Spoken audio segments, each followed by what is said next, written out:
Բարև ձեզ, հարգելի հեռուստադիտողներ, այսօր մենք անցկացնում ենք մի դժվարին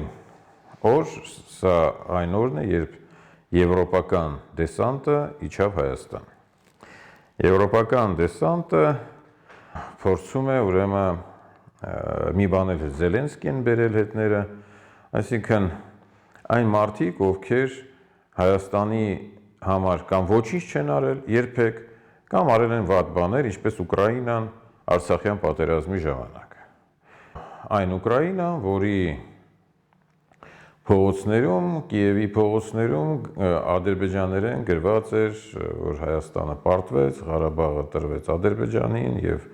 որը պաշտոնապես հայտարարեց, որ ողջունում է Ադրբեջանի կողմից Արցախի բռնազավթումը։ Դա իհարկե Նիկոլին շատ հոգեհարազատ հայտարարություն էր, բայց ինչքանով է հոգեհարազատ մեր հայրենակիցներին, ովքեր փորձում են գնալ եւ քվեարկել Նիկոլի օգտին,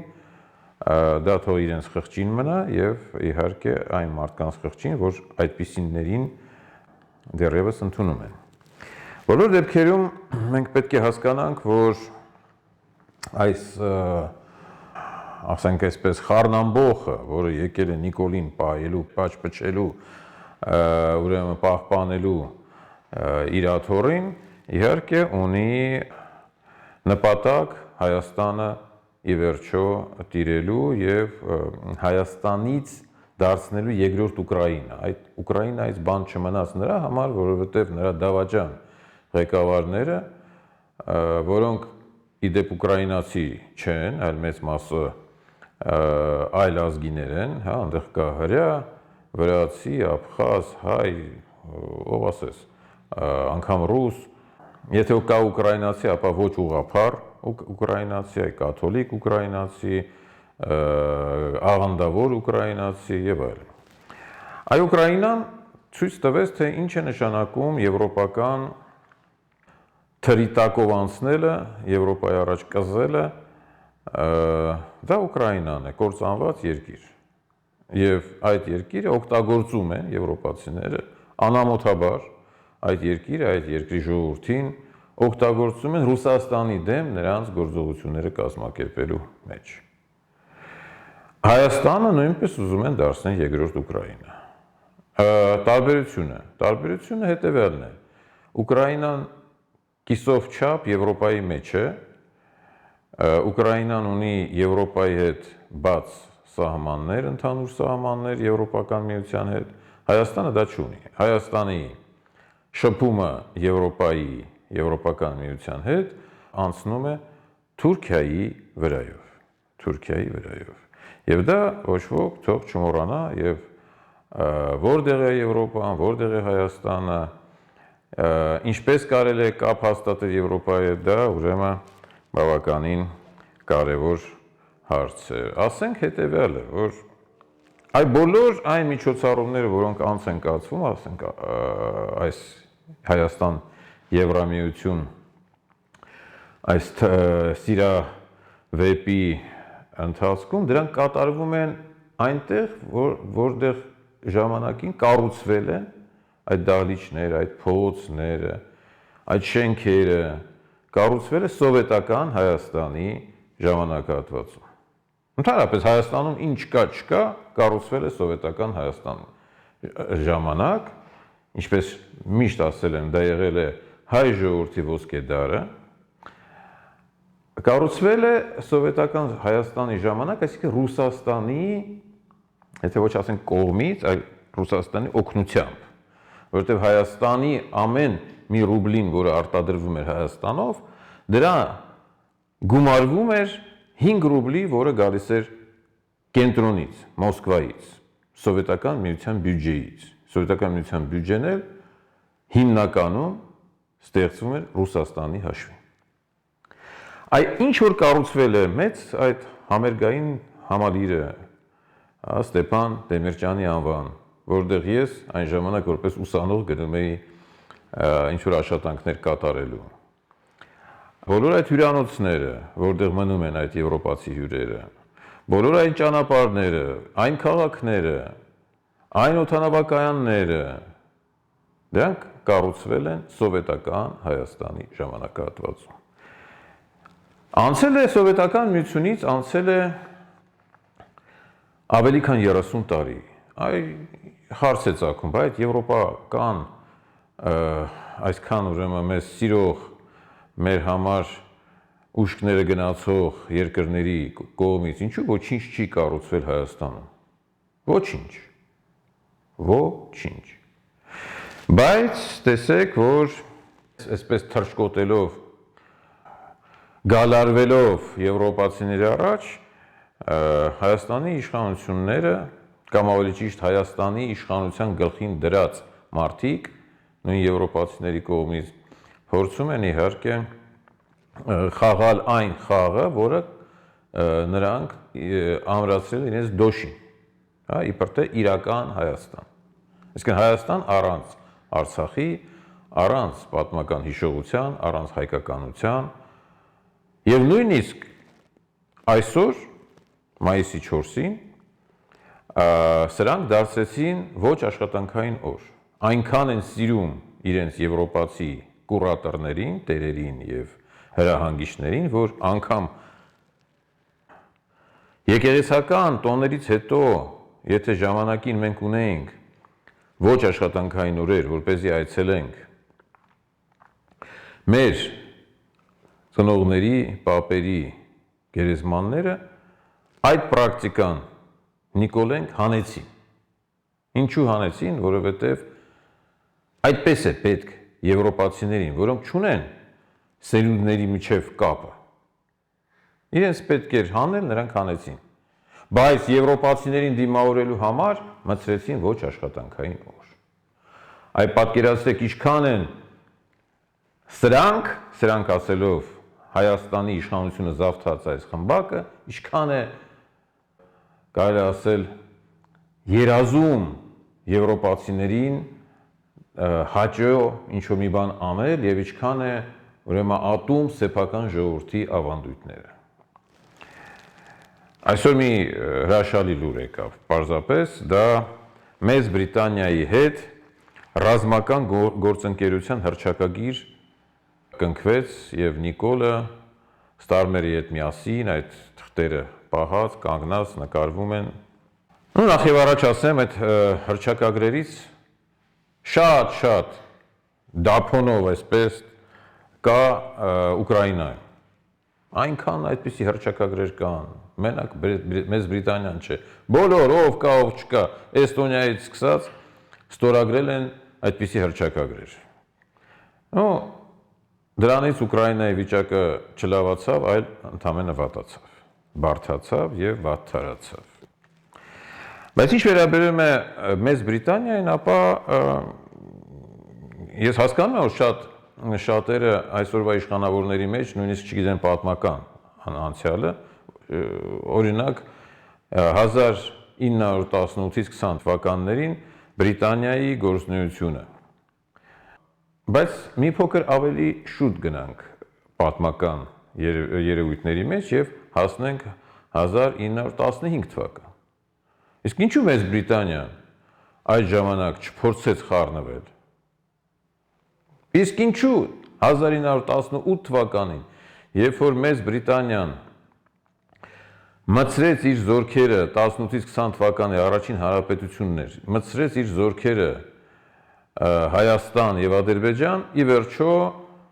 պահեց ոչ թե Հայաստանի կողմը, այլ Ադրբեջանի կողմը։ Պատասխան եմ, որովհետեւ Ադրբեջանում կար նավթ։ Իսկ Հայաստանում այդ նավթը չկար։ Եվ դրա համար անգլիացիները ասացին, որ իրենց նավերը չեն կարող բարձրանալ հայկական լեռները։ Հայերին թողեցին մենակ թուրքերի դեմ։ Այն ժամանակ իհարկե առաջին համաշխարհային պատերազմի հաղթողների շարքում Մեծ Բրիտանիան ուներ հսկայական ազդեցություն։ Բայց Մեծ Բրիտանիան այդպես էլ չգնաց նրան, որ Հայաստանին տրվեն այն հողերը, որոնք պատմականորեն մեր արևմտյան Հայաստանն էին։ Նա չգնաց նրան, որպեսզի պաշտպանի Հայաստանը թուրքական ագրեսիայից։ Նա ուղղակի ասեց, որ ինչպես ժամանակին ասեց, որ իրենց նավերը չեն բարձրանում, հայկական բարձրավանդակ, այդպես է շարունակում են չբարձրանալ։ Հիմա հարց է ծագում, այս մի թղթի կտորը, որը այսօր ստորագրեցին եւ Նիկոլի երջանկությանը չափուսահման չկար։ Այդ թղթի կտորը մեզ պաշտպանելու է թուրքական եւ ադրբեջանական հերթական ագրեսիայից։ Մի այդպիսի թղթի կտոր էլ Նիկոլը հույս ուներ ադրբեջանցիների հետ կնքեր, այդպես է չկնքեց, դա խաղաղության պայմանագիրն էր, որովհետեւ Ադրբեջանը պարզ եւ հստակ ասել է, որ խաղաղություն կլինի միայն այն դեպքում, եթե Հայաստանը կկատարի Ադրբեջանի եւ Թուրքիայի բոլոր պահանջները։ Շատ հետաքրքիր մի միտք ասեց այսօր Նիկոլը, երբ որ ստորագրում էր այդ Բրիտանիայի հետ շատ ծիծաղալի հռչակագիրը, նա ասեց, որ մենք ունենք ընդհանուր արժեքներ։ Ինչ որ մեկը կարող է ասել, ունենք հայ ժողովրդի եւ բրիտանացիների միջև ընդհանուր արժեքը ո՞րն է։ Մենք ունենք ընդհանուր պատմություն, մենք ունենք գուցե ընդհանուր գրականություն, գուցե ընդհանուր մշակույթ, գուցե ընդհանուր պատկերացումներ ընտանիքի մասին։ Շատ հետաքրքիր հարց է։ Բրիտանիայում, եթե խոսում ես հայր-մայր, կին տղամարդ, կարող ես նույնիսկ անգամ կալանավորվել այդպիսի մտածողության համար։ Հայաստանում կարծես թե այլ արժեքներ էին, համենայնդեպս մեր սահմանադրությունը ասում է, որն է ընտանիքը, տղամարդու եւ կնոջ միասնությունը։ Բրիտանիայում հակառակը գենդերներն են թելադրողը։ Հիմա հարց է ծագում, մեր ընդհանուր արժեքը այստեղ ո՞րն է։ Գուցե Նիկոլի ընդհանուր արժեքն է, բայց մերը այստեղ չկա ոնց որ թե։ Եվ եթե մենք խոսում ենք ընդհանուր արժեքների մասին, ապա մենք անգամ նույնիսկ կրոնն է տարբեր։ Բրիտանիայում մեծ մասը մարդկանց, բնակչության մեծ մասը քրիստոնյա չեն, որովհետև այդտեղ այնքան արտասահմանցիներ են եկել ժամանակին, որ, չգիտեմ, Լոնդոնի քաղաքապետը պակիստանցի կարող է լինել, մեկ այլ քաղաքի քաղաքապետը հնդիկ, մեկ այլ քաղաքի քաղաքապետը արաբ եւ այլն։ Այնտեղ արդեն բնակչության մեծ մասը քրիստոնյա չէ։ Իսկ իսլամական բնակչությունը կազմում է արդեն մոտավորապես 1/3։ Այդպես որ լավ կլիներ Նիկոլը բացատրեր, թե այդ որ ընդհանուր արժեքների մասին է խոսքը, երբ որ նա այսպես մի մեծ հրճվանքով ստորագրում է այն համաձայնագիրը, հռչակագիրը, որը իբր թե պետք է պաշտպանի մեզ։ Այստեղ շատ կարևոր մի հարց է։ Երբ որ Նիկոլը հասավ Մոսկվա, նրան հերթական անգամ, բայց արդեն կարծես թե վերջին անգամ զգուշացրեցին, որ Նիկոլ, իհարկե, դուք շատ անկախ, չափազանց անկախ, սուպեր անկախ պետություն եք, բայց օգտվել Ռուսաստանի եւ ԵԱՏՄ-ի բարիքներից եւ ծառայել Եվրոպային եւ Թուրքիային ձեզ չի հաջողվի։ Ուրեմն կամ օգտվում եք ռուսական բարիքներից եւ ընկերություն եք անում, ազնիվ ընկերություն Ռուսաստանի հետ, կամ չեք օգտվում Ռուսաստանի բարիքներից եւ գնացեք ուր ուզում եք։ Անկամ գրողի ծոցը։ Հիմա հարց է ծագում, մենք ունենք կոնյակ, ավելի ճիշտ մենք արդեն կոնյակ չունենք, Նիկոլի թեթև ձեռքով մենք ունենք բրենդի։ Այդ բրենդին, որը լավ բարի ժամանակներին կոչվում էր կոնյակ, արտահանվում է Ռուսաստան, վերջերս պարզվեց, որ մի մասը բրենդի է, իսկ մի մասը ինչ որ անհասկանալի լուծույթ։ Այդ արտահանվող կոնյակի գումարը գալիս էր Հայաստան, դրանով ապրում էին ոչ միայն այդ կոնյակի գործարանների տերերը, այլ նաև ինժեներները, բանվորները, պահակները եւ այլն, գյուղացիները, որոնք հանձնում էին իրենց խաղողը կոնյակի այն գործարաններին, որոնք իսկապես խաղողի սպիրտ էին հնեցնում եւ որպես կոնյակ արդեն պատրաստում։ Ով է առնելու այդ կոնյակը, եթե հանկարծ Ռուսաստանը որոշի, որ իսկ գուցե չարժի այդ կոնյակը ձեռք բերել, չէ՞ Ռուսաստանը ինքը ունի լավ կոնյակի արտադրություններ, կան այդ արտադրությունները Ղազախստանում, ասեմ ձեզ շատ բավականին բարձրորակ կոնյակ է, կան Վրաստանում, կան Ադրբեջանում, կան Եվրոպայում, իսկ ով ասեց, որ հայկական կոնյակը այսպես առանց մաքսատուրքերի, առանց խնդիրների, առանց լուրջ պետք է այսպես ղռալեն գնա եւ լցվի ռուսական շուկա եւ այդտեղից գան գումարներ։ Հաջորդ հարցը, վերջերս պարզվեց այն ձուկը, որը Հայաստանից արտահանվում է Ռուսաստան, մեծ մասամբ նորվեգիական ծագում ուներ, ոչ թե հայկական։ Հաջորդը, մենք ունենք արտագնա աշխատողներ Ռուսաստանում, շատ, որովհետև Ռուսաստանի շուկան, ԵԱՏՄ-ի շուկան աշխատուժի համար բաց է։ Եթե դուք ուզենաք գնալ աշխատել, չգիտեմ, Ֆրանսիայում, դուք նախ պետք է ստանաք վիզա, որը շատ անգամ չեք ստանա, այդ վիզայի համար պետք է թափեք մեծ փողեր, այդ վիզան ունի իր սահմանափակումները, եւ եթե դուք հանկարծ գերազանցեցիք վիզայում նշված ժամկետը, ձեզ պարզապես կվտարեն, կարտաքսեն եւ էլ չեն թողնի երբեք Եվրամիության տարածք։ Ռուսաստան կարելի էր գնալ, աշխատել, պահել ընտանիք եւ այլն։ Իսկ դուք չեք մտածում, թե ինչով կվերջանա այս Նիկոլի տաշի-տուշին եվրոպացի իր տերերի հետ։ Հաջորդը, գազը։ Հիմա մենք ստանում ենք գազը $177.5 Եվրոպան ստանում է $600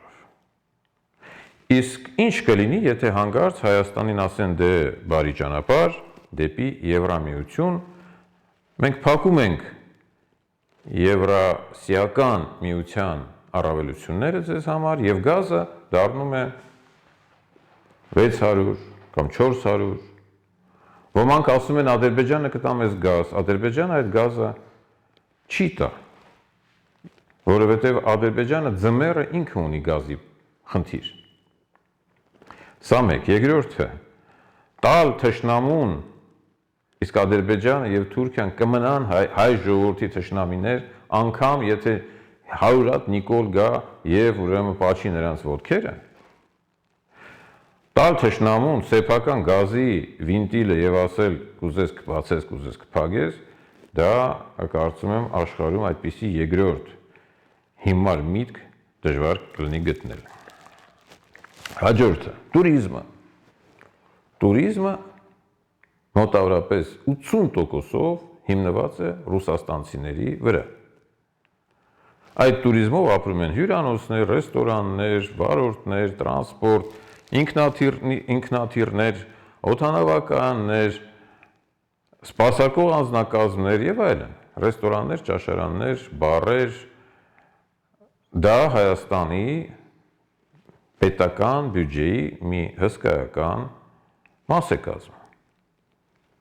Եթե փակվեն ճանապարհներ, եթե փչանան հարաբերությունները, այդքան տնտեսական զանգված ինչ է լինելու։ Արդյոք մեզ մոտ գալու են գերմանացիներ, ֆրանսիացիներ, իտալացիներ, եթե գալու են, իսկ ինչու հիմա չեն գալիս։ Ասեմ ինչու չեն գալիս։ Առաջինը, բոլոր դեպքերում մեր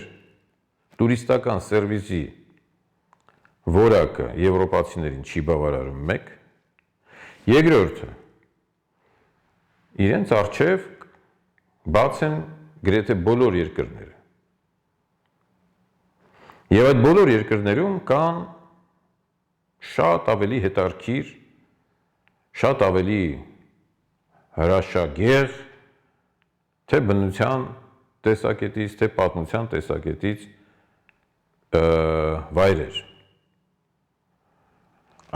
Ինչի պետք է գան այդ մարդիկ շատ թանկ գնային առումով թանկ Հայաստան, եթե կարելի է գնել գնային առումով ավելի էժան երկրներ եւ հանգստանալ ծովի ափին, տեսնել ինչ որ կղզիներ, տեսնել ուրեմն ինչ որ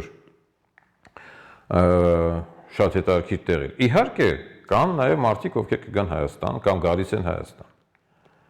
Բայց եթե կտրվի ռուսական туриզմի հոսքը, մենք կունենանք կործանված մի ամբողջ տնտեսության ճյուղ։ Եվ վերջապես գյուղատնտեսությունը։ Բերեմ մի քանի թիվ մեր պարծանք ծիրանի վերաբերյալ։ Նո ասեմ, որ հայկական ծիրանը Ռուսաստանում անուն հանել է։ Այլ տեղերում, օրինակ Թուրքիայում, ինչ եք կարծում, Թուրքիայի ծիրանը, որի մի մասը աճում է արևմտյան Հայաստանի տարածքում։ Պակաս ծիրան է, քան թե արևելյան Հայաստանի տարածքում աճող ծիրանը, չեմ կարծում։ Իսկ Եվրոպան պարտադիր պետք է գա Հայաստանից գնի այդ ծիրանը։ Եվրոպայում ամեն մի ծիրանի, ամեն մի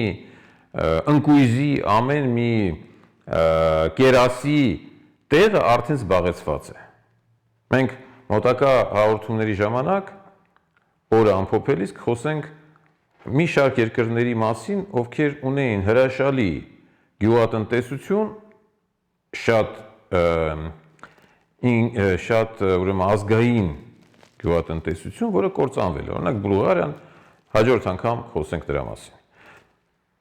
Բնական է ուրեմն, որ ոչ մեկին այդտեղ հայկական ծիրանը պետք չի։ Եվ ինչ է լինելու այս գյուղատնտեսության վիճակը, ես հիմա ձեզ կասեմ թվերով։ 25 թվականին Հայաստանը արտահանել է 41814 տոննա ծիրան։ Այդ ծիրանից 36045 տոննան, այսինքն արտահանվել է Ռուսաստան, 86.2%։ Իսկ Գերմանիա արտահանվել է 4 տոննա ընդամենը։ Ֆրանսիա արտահանել է 1 տոննա 96 հարյուրորդական։ Պատկերացնում եք, որտեղ 36000 տոննա դա Ռուսաստանն է, եւ որտեղ 1 տոննա կամ 2 տոննա կամ 4 տոննա։ Որպեսզի դուք հասկանաք, հարգելի մեր գյուղարտադրողներ, որ ինչ է սպասվում ձեզ, եթե հանգարց այս եվրոպական, այս խառնամբոխը, որ եկել է այստեղ, կարողանա օգնել Նիկոլին շարունակել գնալ դեպի եվրոպական միություն, ուրեմն դուք պատկերացրեք, որ ձեր արտադրած, ասենք, ամեն մի տոննայից դուք կարողանաք վաճառել դեպի Եվրամիություն, ասենք, 1 կիլոգրամ, իսկ մնացածը ստիպված կլինեք թափել։ Կամ քաշել օղի, ծիրանի օղի, որը շատ հրաշալի բան է, եւ հետո ուրեմն, քանի որ այդ օղին էլ ոչ մի բան չես կարող անել, Եվրոպայում դա ուրեմն վաճառել չես կարող, կան տեխնոլոգիական խնդիրներ, իսկ Ռուսաստանը այլևս երևի թե կառնի այլ վայրերից այդ օղին, մենք ուրեմն ստիպված կլինենք ինքներս խմել այդ օղին եւ մեր դարդերը հիշել այդ ուրեմն օղու ազդեցության ներքո եւ լավագույն դեպքում դուդուկի երաժշտության տակ, իսկ գուցե եւ ուրեմն արդեն եթե շատ ակտիվ գնա մեր այս քիրվայությունը Թուրքիայի եւ ադրբեջանցիների հետ, կարելի է եւ սպասել, որ շատ շուտով Հայաստանում ուրեմն մուղամը կլինի նորից, ինչպես մի 200 տարի առաջ կլինի ավելի ուրեմն գերակշռող, քան թե հայկական դուդուկը։ Ոմանք ասում են, գիտեք, մենք Ադրբեջանի հետ հեսա ճանապարհները բացեցինք, բենզինը եկավ, էս արեցինք, այն արեցինք, ասեմ ձեզ շատ տխուր թվեր Ադրբեջանի հետ առևտրի վերաբերյալ։ Հայաստանը Ադրբեջանից այս տարվա առաջին եռամսյակում ստացել է $6 միլիոն տարբեր ապրանքներ, բենզին եւ այլն։ Հայաստանից Ադրբեջան նույն ժամանակահատվածում գնացել է $960, ոչ թե 960,000,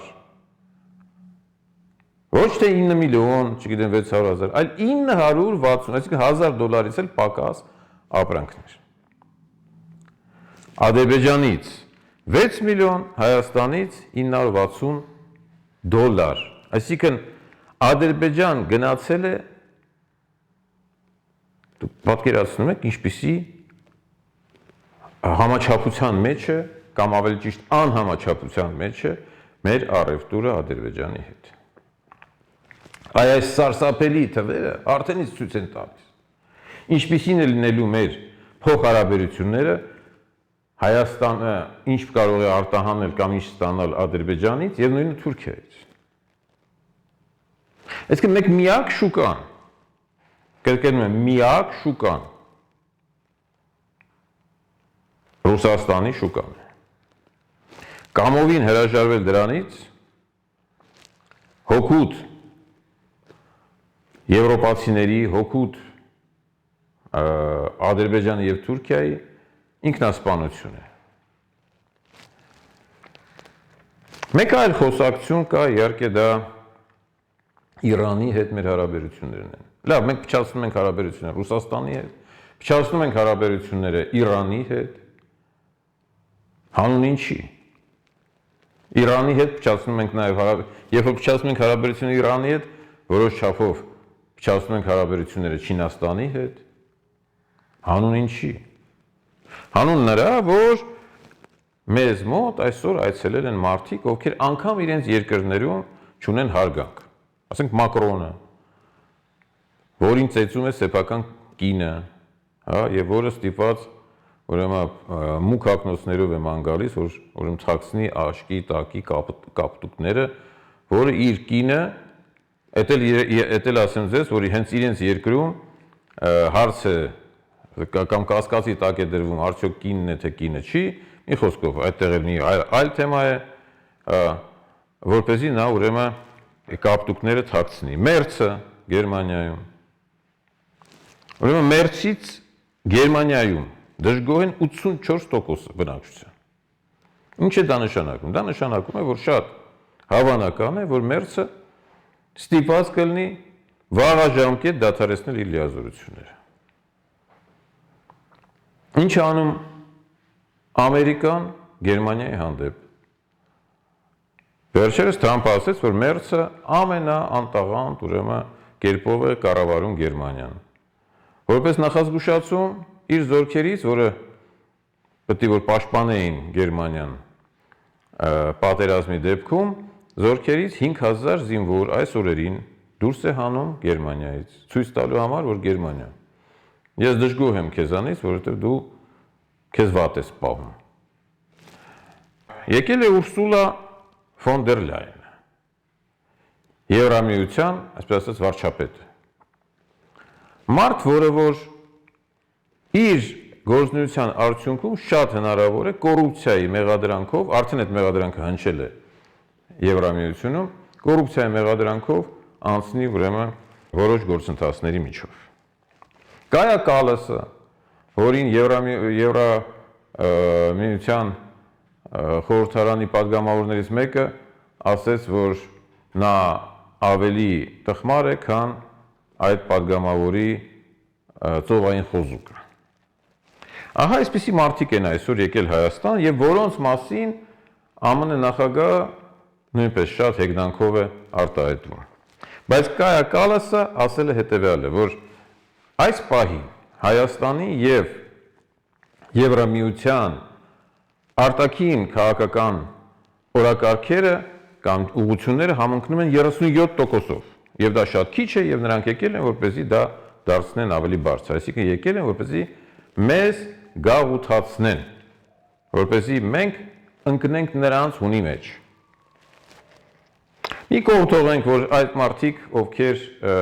խոսում են ժողովրդավարությունից, աչք են փակում, որ մեզ մոտ բանտերը լիքն են քաղբանտարկյալներով։ Մի կողմ թողնենք այն, որ այն մարդիկ, ովքեր խոսում են խղճի ազատության մասին, աչքերը փակում են եւ չեն տեսնում, որ հայրաքելական եկեղեցին հետապնդվում է։ Եվ այլն եւ այլն։ Այսինքն ժողովրդավարական որևէ արժեք իհարկե Հայաստանում չի պահպանվում։ Ինչ անել։ Իհարկե, մոտակա ընտրությունները լինելու են առավել քան կարևոր ճակատագրական մեր ժողովրդի համար։ Ես չեմ ուզում ասել, ում կարելի է գովազդել որևէ մի քաղաքական ուժ, որին տակ ձեր ձայները։ Յուրաքանչյուրը թող ինքը որոշի, ում է տալու իր ձայները։ Սակայն շատ կարևոր է, որպեսզի մենք յուրաքանչյուրս մեզանից մասնակցի մեր ապագայի կերտման, այսինքն մասնակցի ընտրություններին։ Շատ կարևոր է, որովհետև մենք քվեարկում ենք մեր երեխաների ապագայի համար։ Մեր չմասնակցությունը հավասարազոր է նույնքան դավաճանության, ինչքան որ այն քաղաքականությունը, որը այսօր իրականացվում է Հայաստանի իշխանությունների կողմից։ Կրկնում եմ, մենք պետք է անպայման մասնակցենք ընտրություններին, որպեսզի չկորցնենք։ Քվեարկիր, որ չկորցնես Հայաստանը։ Ում քվեարկելը, կրկնում եմ, ձեր գործն է։ Ես կողմ եմ, որպեսզի անցնեն այն ուժերը, որոնք գոնե հակառուսական չեն։ Շնորհակալություն։